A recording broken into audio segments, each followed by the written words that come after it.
Hello everyone, and welcome to Dutch Greybeard. Most of the yearly wrap-ups I see on BookTube are either top 10s or bottom 10s, and I went back and forth about how to wrap up my own reading year.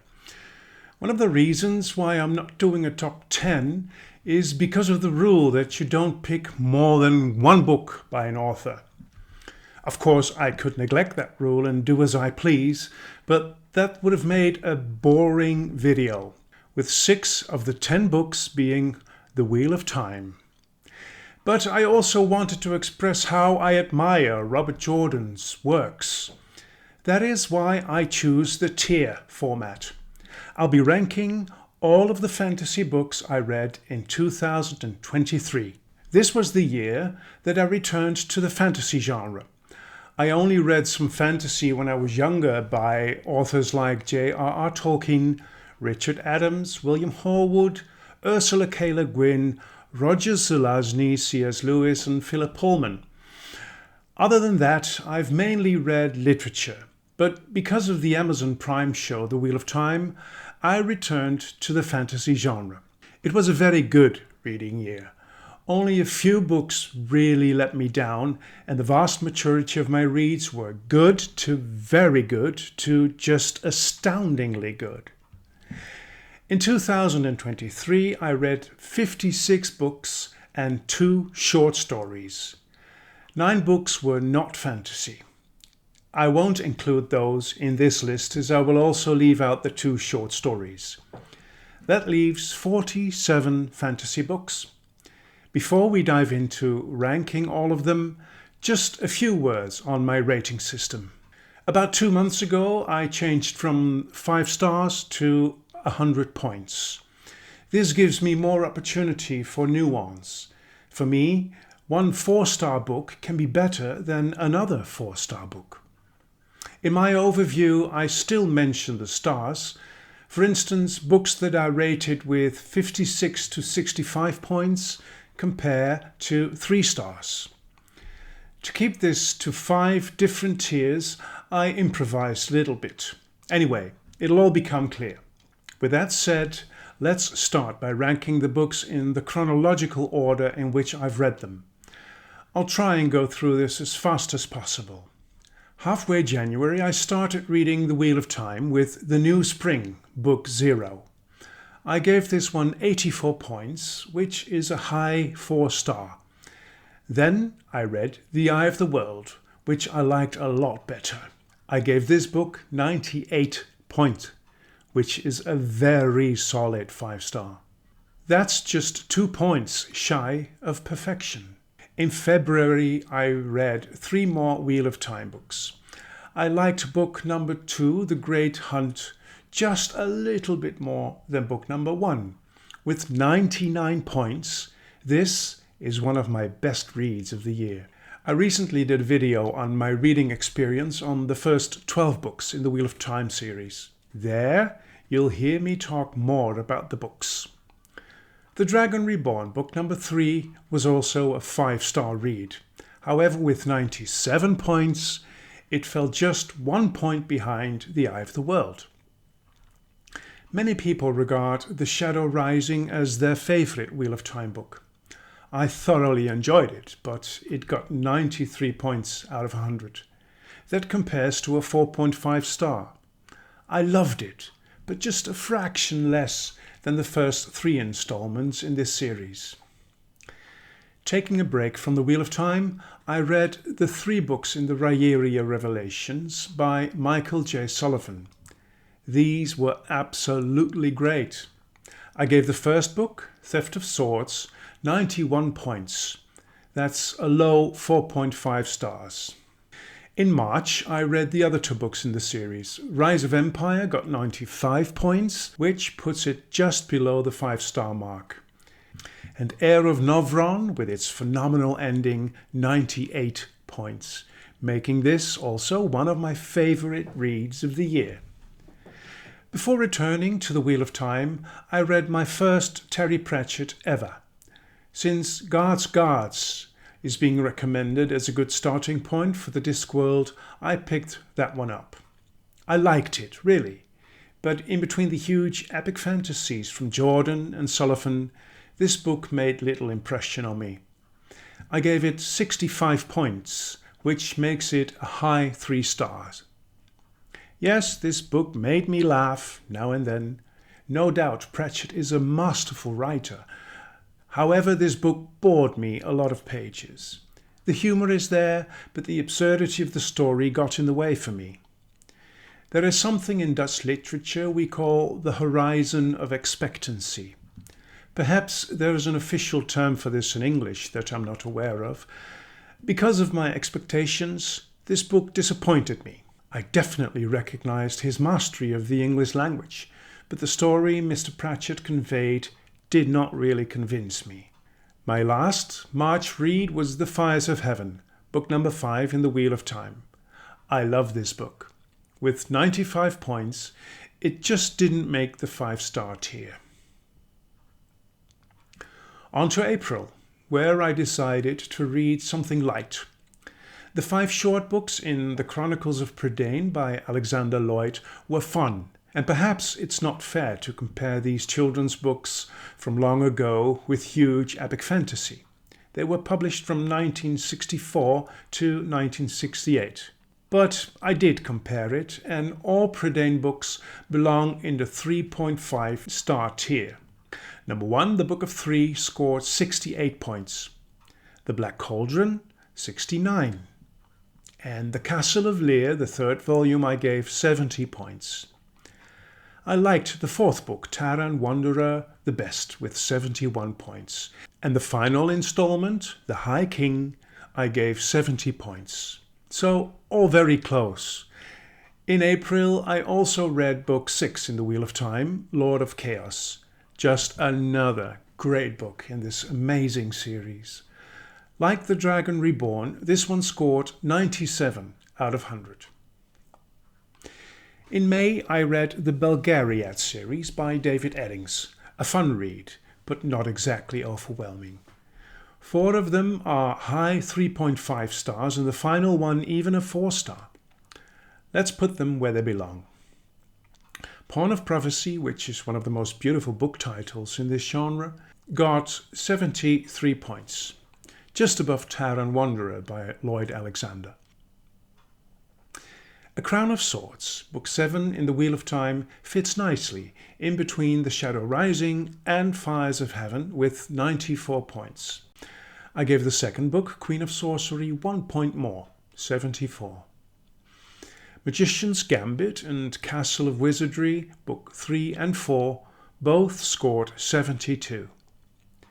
And the only 4 stars in this series goes to Enchanter's Endgame. At the end of May, I started reading the Riftwar saga by Raymond T. Feist. Both magician books are considered by most as one book, and as such I gave these two 82 points, a solid 4 stars. The middle book, Silverthorn, was my least favourite of the bunch. It scored 73 points, which puts it right next to Pawn of Prophecy.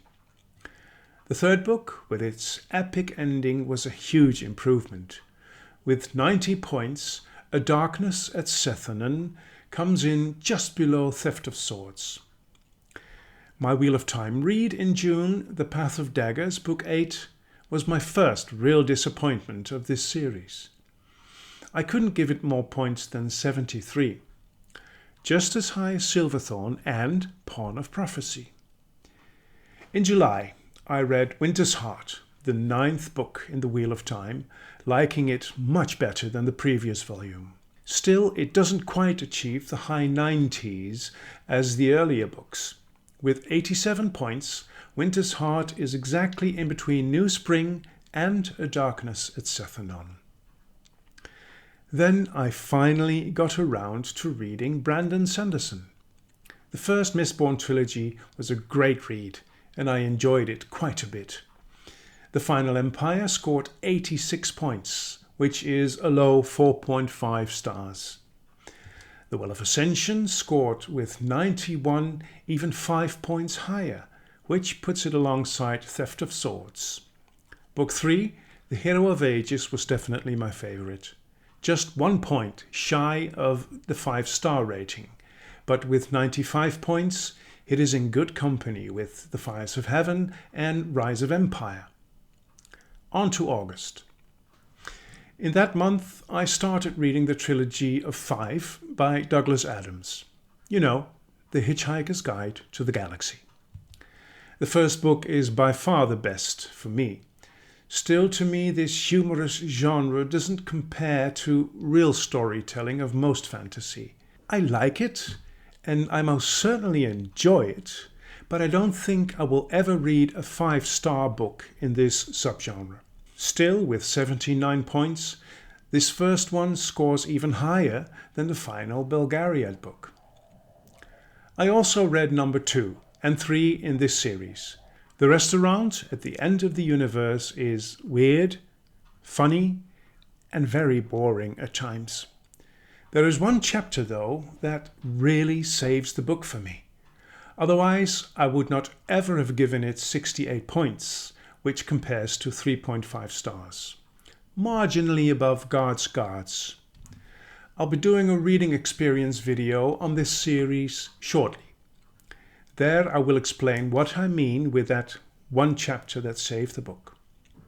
The third, Life, the Universe and Everything, was my worst read of the year. Absurd, boring, going nowhere, and only at times funny.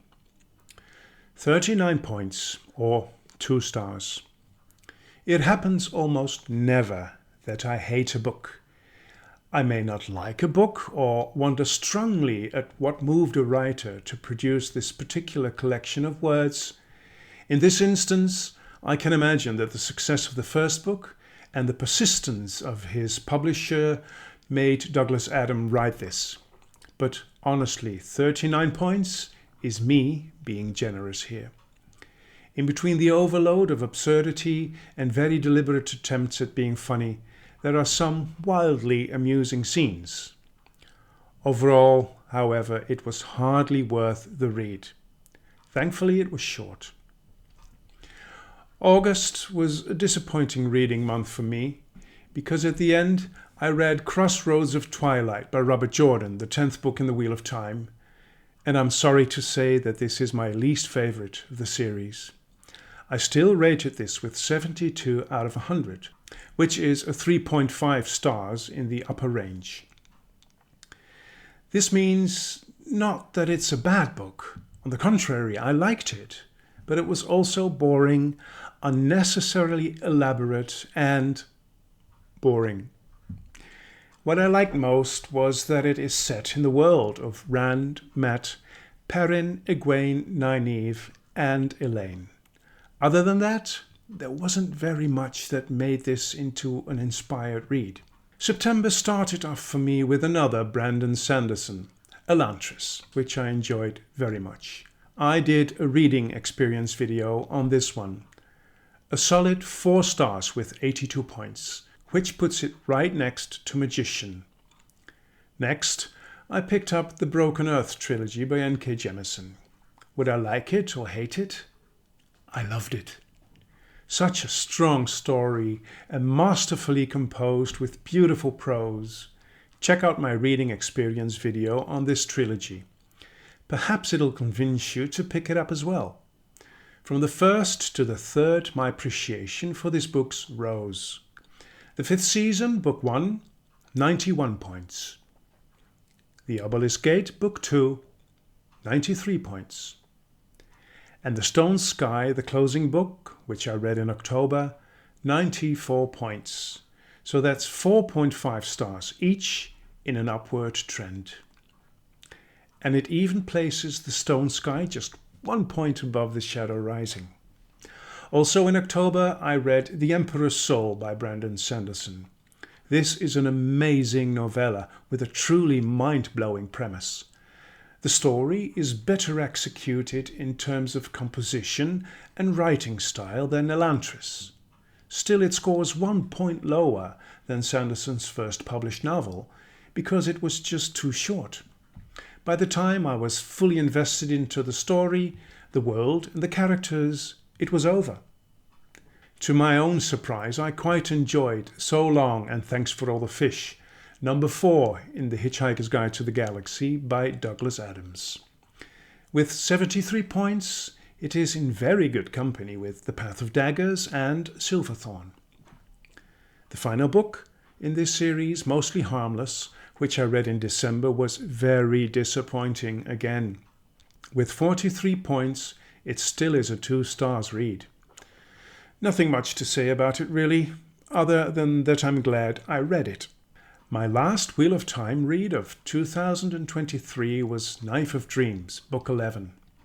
Most certainly not my favourite, but a very enjoyable read nevertheless. 84 points brings it on par with Book 0 in this series, New Spring. Before this year was out, I wanted to start reading Robin Hobb. The first book in the Farseer trilogy lived up to its high expectations. Love this book. Assassin's Apprentice scored 92 points, which puts it in between the 5th season and the Obelisk Gate. Not bad at all. At the end of November, I finished my first experience listening to an audiobook. For this, I chose one of my old favorites. It's number 8 in my favorite book list of all time. Duncton Wood by William Horwood, narrated by Gareth Armstrong. This was an exhilarating experience to hear the adventures of Bracken and Rebecca told in such a captivating way. The book even now holds up. I gave this audio experience 98 points. In December, I read the second book in the Farseer trilogy by Robin Hobb. I found this one even slightly better than the first. With 93 points, it's in the same spot as The Shadow Rising. Then, going out this year with a bang, I read my first Guy Gavriel Kay, Tigana. My reading experience video for this book is almost finished. Wow, wow, and wow again. Everything about this book is dear to me. The writing, the characters, the story, the world building, just everything. My final read of the year couldn't have been anything better. Tigana scored 99 points, the same as The Great Hunt. Still, I'm putting Tigana above this second book in the Wheel of Time.